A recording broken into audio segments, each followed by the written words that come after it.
Hello everyone, welcome back to our programming series. In today, we're going to solve SkillRack daily challenge. That is, Python code to C so that the C program executes successfully passing the test cases. Within the main function, an array named ARR of size 1001 is declared to store integers.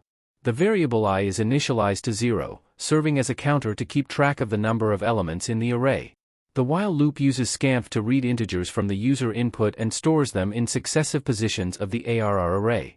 It reads integers until it encounters the end of the input, EOF, or fills the array to its limit. The for loop then traverses through the array ARR. For each element, it checks if the number is even using the %, operator.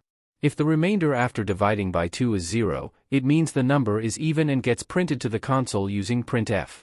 This code exemplifies a straightforward way to read and process input integers in C, specifically focusing on printing only the even numbers from the provided list. Don't forget to subscribe, like, and share for more programming challenges and solutions. Thanks for watching.